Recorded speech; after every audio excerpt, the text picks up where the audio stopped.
না, আমরা এখনো কোনো রেসপন্স পাইনি। যতগুলো লিংক দরকার, অ্যাটাচমেন্ট বা যতগুলো ইনফরমেশন দেওয়ার সব আমরা দিয়ে দিয়েছি। দেশের মর্যাদার বিনিময়ে আমরা বিশ্বকাপ ক্রিকেট খেলতে চাই না। বাংলাদেশ টি-20 বিশ্বকাপ খেলতে ভারতে না যাওয়ার ব্যাপারে অনড় অবস্থানে। এরই মধ্যে এ বিষয়ে নিজেদের অবস্থান জানিয়ে আইসিসিকে দ্বিতীয় দফা চিঠিও দিয়েছে বাংলাদেশ ক্রিকেট বোর্ড বিসিবি। ভারতীয় সংবাদ মাধ্যম এনডিটিভির এক প্রতিবেদনে বলা হয়েছে, সমস্যার গ্রহণযোগ্য সমাধান খুঁজতে রোববার ভারতীয় ক্রিকেট বোর্ডের কর্মকর্তাদের সঙ্গে বৈঠকে বসবেন আইসিসির চেয়ারম্যান জয় শাহ। তবে হুট করে এই সমস্যার সমাধান বের করা জয় শাহের জন্য মোটেও সহজ হবে বলে মনে হচ্ছে না। আইসিসিকে দেওয়া বিসিবির প্রথম চিঠিতে বিসিবি জানিয়েছিল তারা ভারতে খেলতে আগ্রহী নয়, তাদের ম্যাচগুলো শ্রীলঙ্কায় সরিয়ে নেওয়া হোক।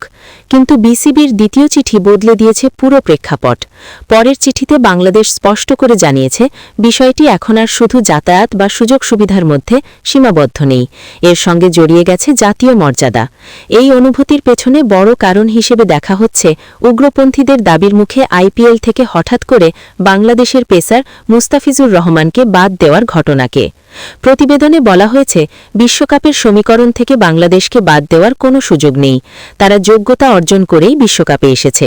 তাদের বাদ দেওয়ার চিন্তা করলে আইনি ও রাজনৈতিক মারপেচে পড়তে হবে আইসিসিকে।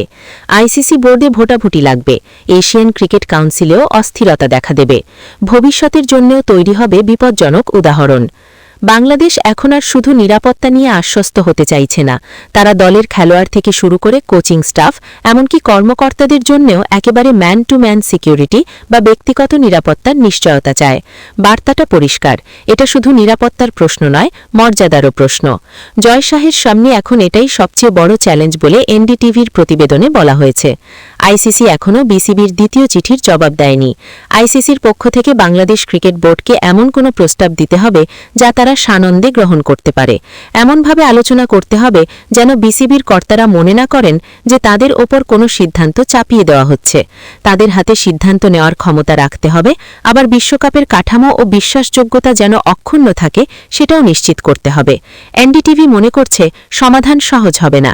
এনডিটিভির প্রতিবেদনে দাবি করা হয়েছে, বাংলাদেশের অন্তর্বর্তী সরকারের যুব ও ক্রীড়া উপদেষ্টা আসিফ নজরুল বর্তমান পরিকল্পনার বিপক্ষে প্রকাশ্যেই অবস্থান নিয়েছেন। তার মতে বর্তমান অবস্থায় ভারতে খেলতে যাওয়া জাতীয় সম্মানে আঘাত লাগার মতো। সব মিলিয়ে জয় শাহ এখন ক্রিকেট প্রশাসক হিসেবে এক কঠিন পরীক্ষায়। ভারতীয় ক্রিকেটের দাপুটে কর্তা হিসেবে নয়, তাকে বরং একজন নিরপেক্ষ প্রশাসকের ভূমিকা নিতে হবে।